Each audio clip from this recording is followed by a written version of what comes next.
নমস্কার বন্ধুরা, কেমন আছো? আশা করি সবাই ভালো আছো। আমিও খুব ভালো আছি। আমি নীলাঞ্জনা নিয়ে এসেছি তোমাদের কাছে নতুন একটা ব্লগ। তো দেখো, আজকে একটা বড় মা, পাশের বাড়ি বড় মা দিল এই পয়সা ফুলের গাছগুলো। আমাদের পয়সা ফুলের গাছ ছিল জানো তো, তো মরে গেছে। কীভাবে আর হচ্ছে না, যে মরে গেছে আর হচ্ছে না। তো ওই পয়সা ফুলের গাছটা একবার ধরে গেলে বেশ ভালো হয়, কারণ অনেক ফুল ফোটে জানো তো। আর ফুল ফুটলে বেশ গাছ থেকে তুলে বেশ ঠাকুরকে দিতেও ভালো লাগে, বেশ ঠাকুরটা সাজানো থাকে, তাই না?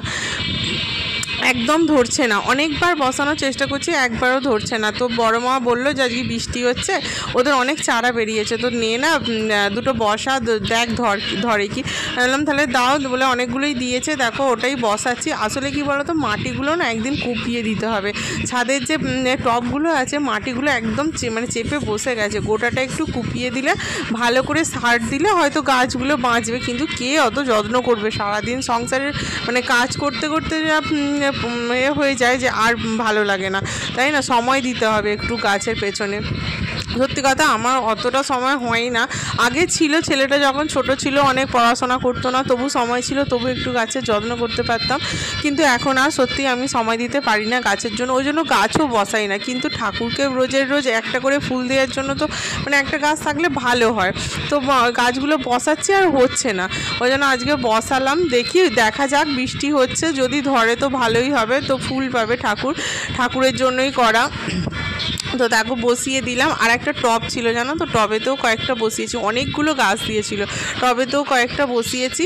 আর সব গাছগুলো দেখছো যেন সবুজ হয়ে গেছে। বৃষ্টি দুদিন বৃষ্টি পেতেই গাছগুলো একদম সবুজ হয়ে গেছে, নাহলে পাতাগুলো কেমন সেই হলুদ হয়ে গিয়েছিলো। দেখো এই টবটাতে বসিয়েছি কয়েকটা, যদি ধরে তো ভালোই, আশা করছি ধরবে। এবার জানি না তারপর কি হবে। তো সেবারে কাশ্মীর যাওয়ার আগে একটা চারা দিল, তো সেটা বসানো হয়েছিল, সেটা ধরেছিল জানো তো। তারপর কাশ্মীর গেলাম, প্রচণ্ড গরম ছিল, তো জল টল পড়ে না, তো এসে দেখছি পুরো শুকিয়ে কাঠ হয়ে গেছে, মরে গেছে, এমন হয়েছে। তো দেখো সব গাছপালা। এই দেখো এই ফুলটার নাম জানো তোমরা? আমি জানি না, কি সুন্দর লাগছে দেখো, কোনো পাতা নেই, কিছু নেই, ফুলটা হয়ে আছে, বেশ ভালো লাগছে। অনেকগুলো রকম চারা বেরিয়েছে জানো তো। ওই বড় মাটাই দানা দিয়েছিল, বসিয়েছিলাম, হয়েছে। তো দেখো সব আকাশটা একদম শান্ত লাগছে, একদম আকাশে মেঘ করেছে, অল্প অল্প বৃষ্টি পড়ছিল, তো ভালোই লাগছিলো। আর গাছগুলো পুরো সবুজ হয়ে গেছে। আর দেখো এই পাখিটাকে আলাদা করে দিয়েছে, কারণ কি বলো তো, ওই পাখিটা না বড্ড ঝামেলা করছে অন্য পাখিগুলোর সঙ্গে। ওই একটা সাদা পাখি আছে না, সাদা পাখিটাকে অনবরত কামড়ে যাচ্ছে জানো তো, প্রচণ্ড কামড়ে পুরো রক্ত বার করে দিয়েছে। দেখো ওইদিকে যে সাদা পাখিটা দেখা যাচ্ছে, ওই পাখিটাকে কামড়ে অনবরত রক্ত বার করে দিচ্ছে। প্রথমে ওই সাদা পাখিটাকে আলাদা করে দেওয়া হয়েছিল, কিন্তু অসুস্থ হয়ে গেছে, একটু হাঁটাচলা করতে পারছে না বলে বাপি বললো যে কামড়াচ্ছে তাকেই আলাদা করে দে, বলে দেখো ওকেই আলাদা করে দেওয়া হয়েছে। তারপর সারাদিনের তোমাদের সঙ্গে ভিডিওটা শেয়ার করতে পারিনি, তো এমনি তাড়াহুড়ো একটু কাজও ছিল। তো ছোটো মামা এসেছে, চা করলাম। ছোটো মামা মুনু আর পিয়ালিকে দিতে এসেছে। মুনু আর পিয়ালি এসেছে, পিয়ালি আমাদের বাড়ি ঘুরতে এসেছে, ওই জন্য মুনুর সঙ্গে এসছে, দুজনকে দিতে এসেছে।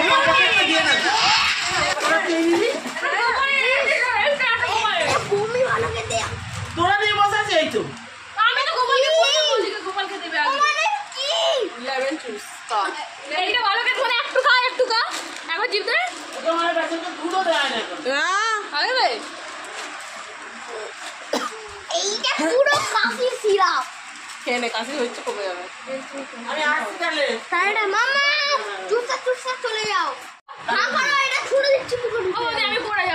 কর শ্বশুরবাড়ি বিয়ে করবে। তো দেখো আমি এদিকে রান্নার কাজে চলে এলাম, ওরা ওইদিকে লেস খাচ্ছে। মুনুরাই নিয়ে এসছে অনেক লেস, গোপালের জন্য, বাবুর জন্য সব নিয়ে এসছে। তো বাবু তো একা কত খাবে, তাই না? আমি বললাম তোরাও সবাই মিলে খাওয়ালাম, আমিও একটা খেলাম, পপকর্ন খেলাম, বলে রান্নার কাছে চলে এলাম। তো রান্না হবে, রাইস হবে আর মাংস কষা হবে, রাইস আর মাংস কষা। কারণ চিলি চিকেন করার ইচ্ছা ছিল, তো পিয়ালি চিলি চিকেন খায় না মিষ্টি বলে, ওই জন্য রাইস আর মাংসই হবে। তো দেখো মাংস মা নিয়ে এসেছে, আর রাইসের আনাজ আমি কেটেছি, দিয়ে এবার বসাবো। আর ও আমি যেই রান্নাঘরে চলে এসেছি ওরাও সবাই চলে এসে বলছে তুমি একা রান্না করবে, আমরাও তোমার সঙ্গে গল্প করবো বলে এই চলে এসেছে, মানে সবাই মিলে গল্প করতে করতে রান্না হচ্ছে। তো মুনু আছে, পিয়ালি আছে সবাই। আর বাবু ওইদিকে পড়তে বসেছে, কারণ ওর কালকে সকালে ওর আন্টি আসবে, মানে আন্টির কাছে যাবে, তো পড়াগুলো করতে দিতে তো হবেই, নাহলে মারবে, মানে ভয় আছে, ওই জন্য পড়তে বসে পড়েছে। মানে বেশি পড়া নেই, অল্পই আছে, কিন্তু করে নিতে হবে হোমওয়ার্কগুলো, ওই জন্য করতে বসেছে। মাঝে মাঝে আবার দেখতে চলে আসছে, মানে মনটা থাকছে না, কিন্তু কিছু করার নেই, পড়তে বসেছে, মানে হোমওয়ার্ক না করলে আন্টি মারবে, ওই জন্য ভয়েতে। তারপর দেখো মা চালটা, রাইসের চাল কতটা কি নেবে আমাকে জিজ্ঞেস করছিল। আমি কি বলবো বলো, আমি অতটা বুঝতে পারি না, তো আপনি আন্দাজ মতো নিন বলে যে রাইসের চালের প্যাকেটটা কাটছে, আর আমাকে বলছে কতটা নেবো একটু বলে আমি বললাম যে 600-700, 650-700 মতো নিন, তো থাকলে কালকে সকালে খাওয়া হয়ে যাবে। তো তাই করলো মা। আর আমি এদিকে মাংসটা বসিয়ে দিয়েছি। আর পিয়ালি এসে সন্ধ্যেবেলা থেকে কিছু খায়নি জানো তো, এবার খারাপও লাগছে। মা অনেকটা চপও কিনেছে, ওরা বললো আমরা কিছু খাবো না। দেখো এদিকে আমি তাড়াতাড়ি করে পেঁয়াজ ভাজা বসিয়ে দিয়েছি মাংসের জন্য। আর এই যে এইদিকে আর একদিকে কড়াতে রাইসের সবজিগুলো ভাজছি। তো দেখো রাইসের সবজিগুলো আমার ভাজা হয়ে গেছে, মাংসটা ভাজছি। এবার ডিমটা ভেজে নেবো। আর মাই দেখো চাল বার করে রেখেছে, এবার ধুয়ে রাখবে। তো বেশিক্ষণ ধুলে আবার চালটা ভেঙে যাবে বললো এত তাড়াতাড়ি ধোবো না, একটু পরে ধোবো বলে আর ধোয়নি। তো দেখো মাংস কষাটা, মাংসের কালারটা দেখেছো হেভি এসছে, মাংসটা খেতেও খুব সুন্দর হয়েছিল। আসলে আমি ভয়েসটা পরে দিচ্ছি, ওই জন্য তোমাদের বলতে পারছি। মাংসটা খাওয়ার পর সবাই খুব বলছে, সবার ভালো লেগেছিলো তো মাংসটা। আর দেখো রাইসের মানে ভাজাভুজিগুলো দেখেছো, মানে দেখলেই খেতে ইচ্ছা করছে, সব রকম মিক্সড করা, তো মানে ডিম মাংস সব রকম আছে, ওদের চিংড়ি মাছটাই শুধু কম ছিল, বেশ ভালো লাগছিলো দেখতে। তো দেখো মা ভাতটা করে রাইসটা করে নিচ্ছে। রাইসটা না আমার ভুল হয়ে গিয়েছিলো, প্রথমে একটুখানি ভাত দিয়ে ওপরে মশলাগুলো মানে সবজিগুলো ছড়িয়ে দিলে ভালো হতো। আমি মাকে বললাম যে সব ভাতটা দিয়ে দিন, দিয়ে ওপরে সবজিগুলো দিয়ে মানে হাঁড়িটা ধরে নাড়িয়ে নিলেই হয়ে যাবে। তো ওরকম করতে গিয়ে সত্যি কথা আমার কথা শুনতে গিয়ে হয়তো ভাতটা একটু ভেঙে গিয়েছিলো, নাহলে এমনি খেতে খারাপ হয়নি, নুনটা একটু কম হয়েছিলো, খেতে কিন্তু ভালোই হয়েছিল।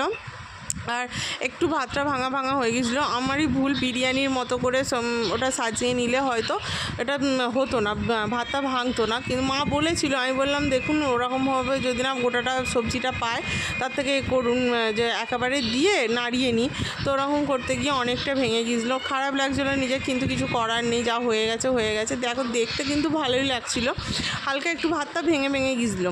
তো মা ওদের তিনজনকে খেতে দিয়ে দিল, কারণ অনেকটা রাত্রির হয়েছে। ওরা তিনজনে আগে খেয়ে নিল, বাবু, পিয়ালি আর মুনু, ওরা তিনজনে দেখো খেতে বসে গেছে।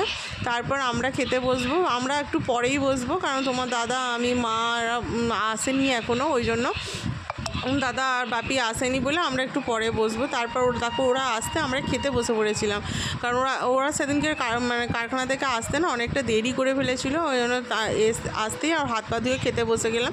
তারপর গোপালটাকে দেখো খাওয়া দাওয়া হয়ে যেতে গোপাল শুয়ে পড়লো, আর আমরাও শুয়ে পড়বো মায়েদের ঘরে। মুনু আমার কাছে ছাড়া শোবে না, মুনু আমার কাছে শোবে, বৌদির কাছে শোবো।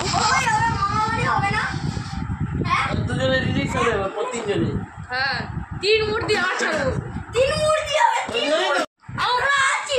মুখটা চাপাটা খোল, চাপাটা খোল। আমি আছি ওই বাবু, ওই আমার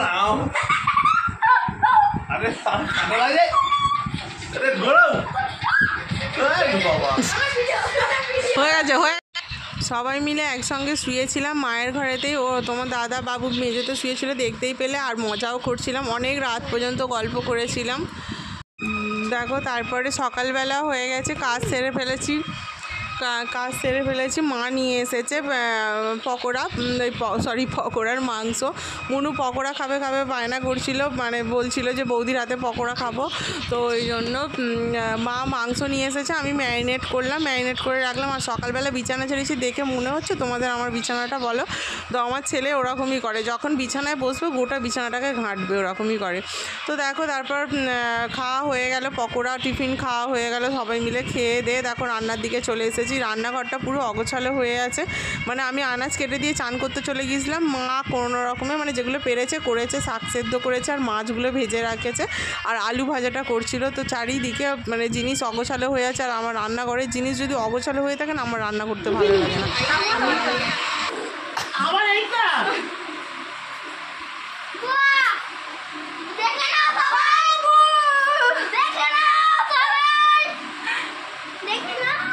তুই লিখে দিলি কেন বাবু? হ্যাঁ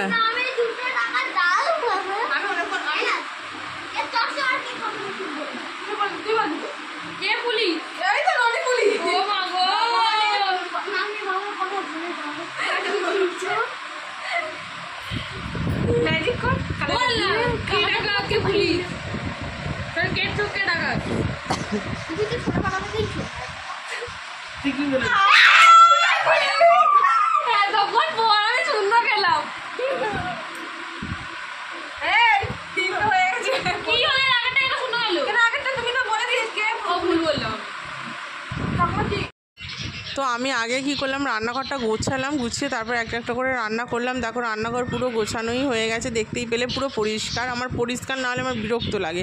আর তারপর দেখো ওরা ওইদিকে খেলছিল, ওরা কি বলে রামলক্ষণ খেলছিল, না সরি রামলক্ষণ নয়, কি চোর পুলিশ খেলছিল আর আমি এদিকে রান্না করছিলাম। আমি মাঝে মাঝে গিয়ে দেখছিলাম। আর বৃষ্টি পড়ছে, দেখো বাইরে ঝমঝম করে বৃষ্টি পড়ছে। তো মানে পুরো শান্ত পরিবেশ। আর এত মানে জামা কাপড়গুলো 10 বার ছাদে দিয়ে আসছি আর দিয়ে তুলছি, এরকম হচ্ছে। পুরো পায়ে যন্ত্রণা ধরে গেছে। একবার করে রোদ উঠছে, মানে না দিয়ে থাকতেও পারছি না, আবার তারপরক্ষণে বৃষ্টি চলে আসছে। তো তারপর দেখো রান্নাবান্না সব হয়ে গেছে, অনেকটা দেরি হয়ে গেছে। মা খাবার বাড়ছে, মুনু খেতে বসেছে, আমরা সবাই খাবো, একসঙ্গেই খেতে বসবো। তো খেতে বসে পড়েছে মা, সবাইকে খাবার দিচ্ছে। তো খাবার শেষে তোমাদের দাদা নিয়ে এসেছিলো আইসক্রিম ওদের নিয়ে এসেছিলো কি স্ট্রবেরি ফ্লেভার, আর আমার নিয়ে এসেছিলো বাটারস্কচ ফ্লেভার। তো ওদের আইসক্রিমটা দেখতে খুব সুন্দর ছিল, আমারটা আমি জানি হয়তো দেখতে ভালো হবে। দেখো ওদের আইসক্রিমটা বেশি সুন্দর দেখতে ছিল, আমার আইসক্রিমটাতে বেশি বাটারস্কচের দানাগুলো ছিলই না, জানো তো। খুব একটা ভালো খেতে লাগছিলো না, মানে আমার বাটারস্কচটা ভালো লাগে বলেই ও তোমাদের দাদা নিয়ে এসেছে। আর ওদের আইসক্রিমটা দেখো হেভি খেতে ছিল, খেতেও ভালো ছিল, দেখতেও খুব সুন্দর লাগছিল ওদের আইসক্রিমটা। তো দেখো সবাই মিলে একসঙ্গে আইসক্রিম খাচ্ছে। মুনু খায়নি, ওর বলছে আমার চাপ হয়ে গেছে বলে ও আর খায়নি। আর আমরা সবাই মিলে দুপুরবেলায় দেখো শুয়ে আছি, আমার ঘরেতে শুয়েছি মেঝেতে বিছানা করে, আমি মা শুয়েছি আর ওরা তিনজনে বিছানায় শুয়েছে। আর আমার ছেলে আমাকে ছাড়া ঘুম ধরছে না, দেখো না, মানা তুমি এসো সমানে করে যাচ্ছে, এই যে উঠে বসে পড়েছে। আর বলে তারপর আমি আবার কি করলাম, ওপরটা উঠে চলে গেলাম, ওপরে উঠে শুয়ে পড়লাম। তারপর 5:30-5টার দিকে মুনু 5:30টার সময় পড়া ছিল বলে তোমাদের দাদার সঙ্গে মুনু চলে গেল। তো দেখো রেডি হয়ে চলে গেল। তো ভিডিওটা কেমন লাগলো তোমরা প্লিজ আমাকে কমেন্ট করে জানিও। তো আজকের ভিডিওটা এই পর্যন্তই, আবার ফিরে আসবো নতুন একটা ভিডিও নিয়ে। তো ভিডিওটা যদি তোমাদের ভালো লেগে থাকে প্লিজ আমার চ্যানেলটি সাবস্ক্রাইব করে দিও, আর লাইক করো, শেয়ার করো, আর ফেসবুক পেজ থেকে দেখলে পেজটি ফলো করে দিও। আর সবাই ভালো থাকবে, সুস্থ থাকবে, সাবধানে থাকবে, আর আমার পাশে থাকবে। সব গুড নাইট, টাটা।